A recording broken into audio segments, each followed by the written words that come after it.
It's another sunny Sunday morning, and that means it's commando time. Hey, let's get out on the bike. Fantastic.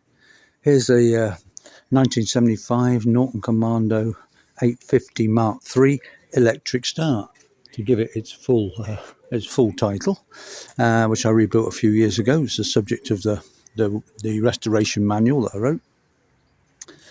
I've tried to do it pretty standard, a kind of thing, but it's, stainless steel wheels. It's got a different air filter on it. It's Premier carbs. Yeah, stainless steel spokes. It's got an uprated front brake, and I've got the electric start on. But the electric start, I've chromed it, and it's been converted to 4-brush, so that works okay. Gosh, the bike, just need to polish it and clean it, and which I haven't done. Just looking, there's a bit of dirt on it. Dirt on the bike? What's going on? Off the chain. But yeah, so 850 Mark III, the last throw of a dice of NVT, Norton Villiers Triumph, as you probably know, this and the Triumph Trident. And the only thing that limped on after this was, of course, the Bombville, because the Bombville was made at Meriden, and at Meriden they had the workers sitting and then the workers cooperative. And so the Bombville kept on being made for a few years. And then the Bombville was taken over by, what's his name? Fair. Begins with an F, doesn't it? Can't think of his name. Anyway, he took it, Harris, LF Harris. LF Harris then bought that, and they carried on making the Bombville in the 80s. And then that went, and I think that's when, is it Bloor, what his name is, who bought the all the rights, Triumph, and he now makes all the Triumphs. Norton, of course, has now been bought, I think, for the second time, the name, and they're making the new Nortons, new Nortons, because the first one failed. I'm not quite sure why it failed. I'm sure there's lots of reasons, I think mainly lack of finance, I don't know. Anyway, they started to make them again. Well, we got an 850 Mark III original. I love this bike. The main thing about this is it's only got 4 gears, which for even 75 was like out of date, but it's got so much torque that you don't need more than 4 gears. So so it's great because you can just pull away in any gear. It's fantastic. Right. Anyway, so I fitted an oil pressure gauge. That's about the only another little thing I did, which I fitted in the headlamp. I've tried to get it as out of the way as possible.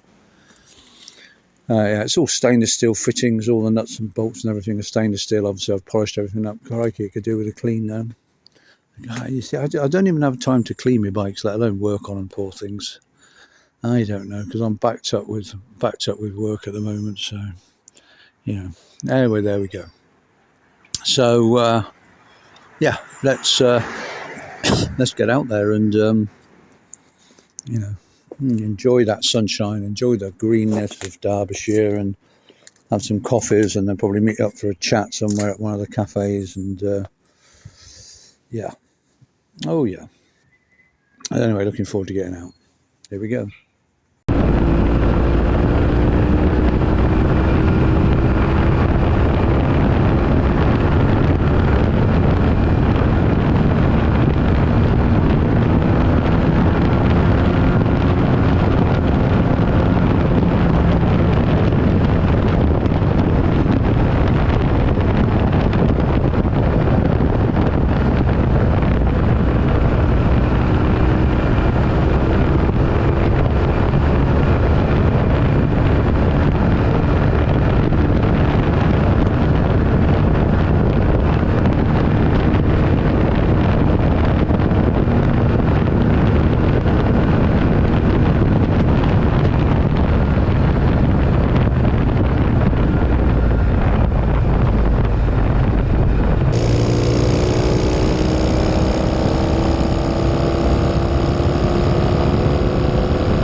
Here we are, first coffee stop at Eam, and bike going really well.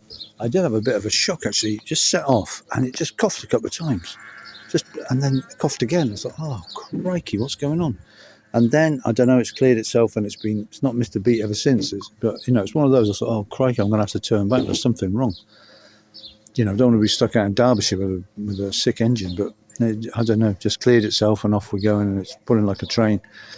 So running in third most of the time, because it runs from third like from 10 miles an hour up to 70, 80. So I tend to get it in third and sort of leave it there, to be honest. That's great. Really nice. Yeah, all good, sitting in the sunshine, enjoying itself, and I'm really enjoying it. It's very relaxing to ride, actually. It's very relaxing to ride. It's a nice bike. It's well balanced, and it's fairly good suspension for its age. And I really enjoy it. It's very quite an easy bike to ride for what for an old bike.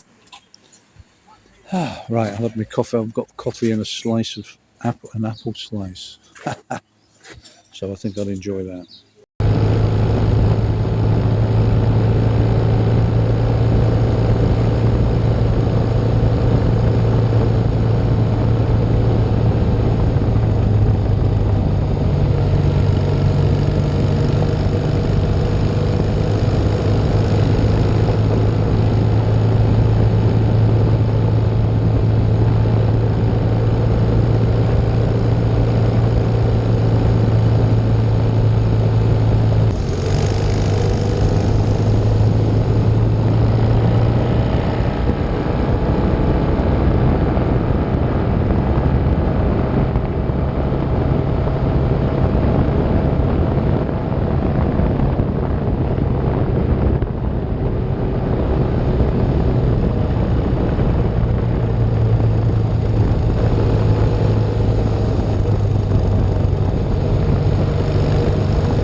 Quite well years ago, when I was buying parts for this. I first restored it in 1987. This. Right, yeah. And I've recently did it again. It's been on back on the road about 2.5 years now. Brilliant. Yeah, so we got it's a Z1A, but it's in custom colours. Is that right? Yeah, it's my own twist on it. Yeah. It's like a Z1 AB. Yeah. And here's a new one for me. This was twin disc, but he's taken the twin disc off. I have, yes. Because he wants to put it back to original. Yeah, because the hub was a mess, and I like the idea of the black hub on show. And you've got the hubcap cover, yeah. But you're the first person I've ever known taking a twin disc off. Yeah. Is it still got a 5/8 master cylinder? Still got the bigger master cylinder? Did you not change that? That's a repro master cylinder. Yeah. But they do different bores. Oh, I didn't know that. Right. So I might want to check that. It might say underneath. Because if it's a bigger bore, you actually want to change it for a smaller bore because it'll give you a better brake. Okay. A smaller bore actually gives you more power. Right. Because people think I'll put a bigger bore on, it actually gives you less power. Right. But you have to have it for the twin disc. Okay. But if it's single disc, it'll say on it somewhere. It should say what it's either 1/2 inch or 5. I think it says there. I can't remember whether Philip Z power or not. Whether I mentioned that I was taking a single disc. It might say it'll say on it probably underneath somewhere. It should be stamped either 1/2 inch or 5/8. Okay. And if you want, if it says if it says 5/8, you'll just get more power if it's half. I mean, it'll still work. I mean, but it'll just be more powerful if it's 1/2 inch. It's a bit more than the front brake. The back brake won't. Yeah, I know. So is mine. But I was going to come out on mine today, but of course, because I've agreed a sale on it.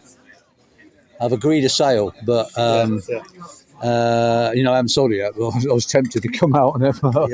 Having obviously having agreed a sale, I better not come out on it really. Yeah.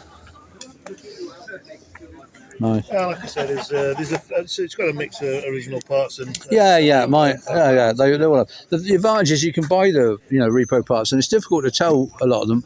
Yeah. Obviously, like on the handlebar switches, they're like got a number on the inside somewhere, which you can't see.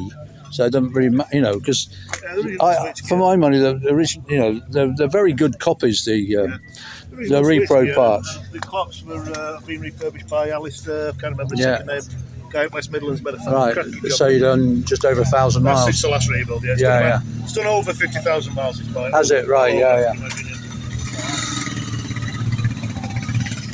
Okay. It's done 44,000 miles, and I bought it in 80s, so...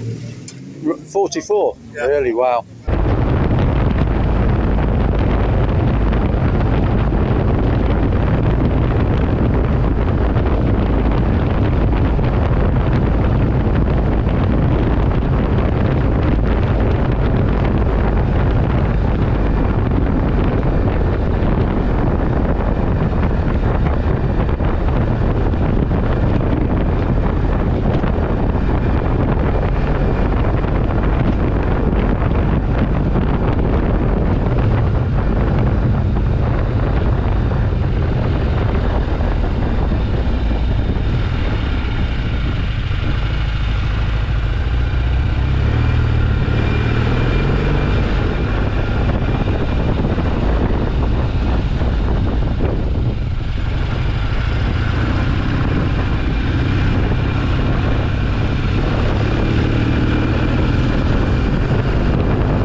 Derbyshire bike was just going really well. And I sort of, had a couple of blasts, but generally I just sort of like relaxed and pootled, and that was just really nice. Just burbled, and the bike was just great. Just loved it. I mean, I must give it a clean now, but I'm just a bit embarrassed by it. But it was great. It was great. There's only one thing. When I arrived at Monash, just as I was leaving, I realised I've lost my kickstart. I've lost the top of my kickstart. Honestly, I'm so mad with myself. That's, just not from checking things, just getting on the bike and riding. And I'll get another one. It's not a big loss, but I'm just annoyed with myself that, little thing like that. And I'm just, I'm kicking myself, but I'm certainly not kicking the bike, if you know what I mean. I'll kick it over just while I got electric start. Otherwise, I would have been in trouble. Anyway, there we go. No, lovely ride. It was really hot today, and you know, my old bones, I do get a bit chilly, but today was just great. So I'm going to let the bike cool down a bit, and then, you know, get rid of some of this murk. I mean, the back wheel, you can hardly see it. I mean, you know, in terms of chrome and that. Dear me, I'm embarrassed by it, and you know, gunge all over the silencers, and you know, it's just generally a bit grubby, dusty and stuff. You know what I mean? So I'll give it, when it's cooled down a bit, I'll give it a wash. Anyway, it's going great, going really nice, and a nice kind of relaxing ride, not too demanding. You know, I was trying not to push it too much. Obviously, I had the old blast now and again, but you know, generally, I just kind of like let things tootle a bit, and that was nice. And just have a relaxing ride, which is what I need. Hey ho.